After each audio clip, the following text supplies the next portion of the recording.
What is the structure of ecosystem.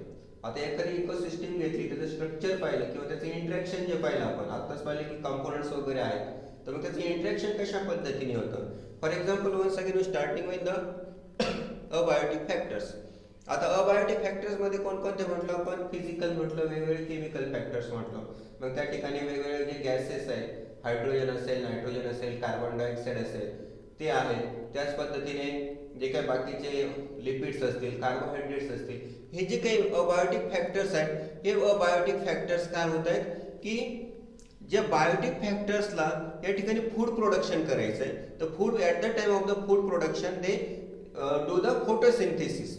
At that time, some heat or some energy is released. We know that in photosynthesis process there is energy release one. At some time, some energy is released, while some energy is transferred into the some other minerals. हे आपण या ठिकाणी we discuss here. The biotic factors we simply know the producers. Number of the plants are there. These producers are useful for the next biotic factors. These may be primary consumers, secondary consumers or the tertiary consumers. जे काही vegetarian आहे, जे काही vegetarian animals आहेत, ते काय करतात, Biotique फॅक्टर्सवरती dependent आहेत. इव्हन ह्युमन बिंग्स जरी आपण पाहिलं, मिक्स आहे, त्याचं मिक्स व्हेजिटेरियन आहे, मिक्स आहे, त्याचं जे फूड आहे तर कसं मिक्स आहे. तर मग असं जे फूड आहे मिक्स असल्यामुळे काय, it's a dependence on biotic factors. Biotic फॅक्टर्सवर ते डिपेंड आहे.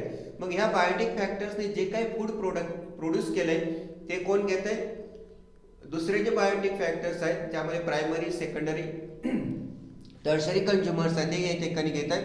At that time some heat it release. त्यावेळेस सुद्धा काय होते, काही हीट रिलीज होते. आपण पाहत असतो की आपण ज्यावेळेस श्वासोच्छ्वास करत असतो, आपलं जे रेस्पिरेशन चालू असतं, तर त्यावेळेस काही प्रमाणामध्ये हीट एनर्जी काय होते, बाहेर पडत असते.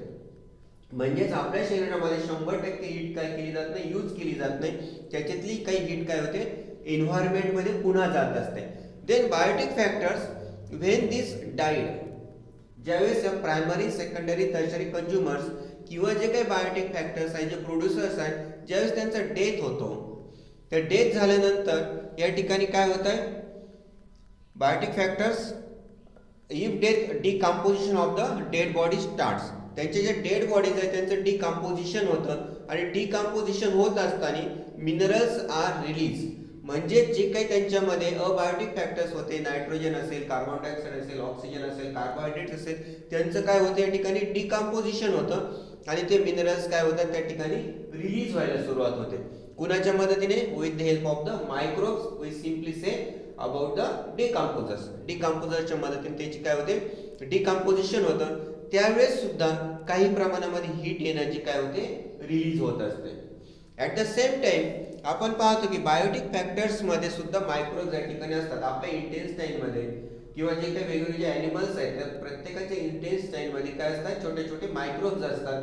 तर जे मायक्रोब्स काय करत असतात, आपल्या शरीरात जे काही आहे तर ते पचन करण्याचं किंवा ते डायजेशन करण्याचं काम ते करत असतात. ते डायजेशन करण्याचं काम करत असताना सुद्धा काही हीट एनर्जी या ठिकाणी काय होत असते, रिलीज होत असते. अशा पद्धतीने जे काही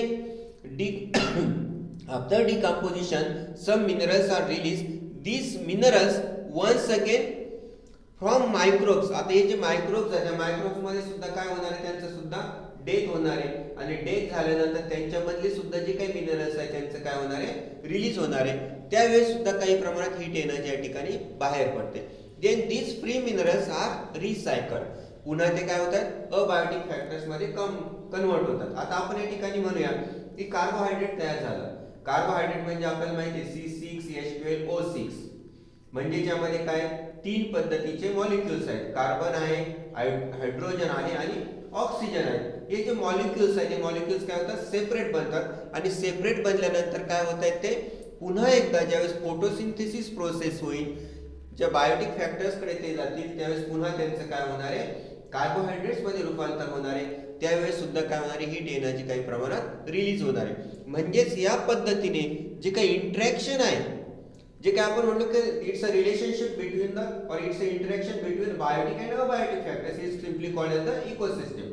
ही जी इकोसिस्टम आहे ती इकोसिस्टम या पद्धतीने एकमेकांशी इंटरॅक्ट करत असते, एकमेकांशी या ठिकाणी काम करत असते, किंवा त्यांची ती रिलेशनशिप आपण या ठिकाणी म्हणू शकतो.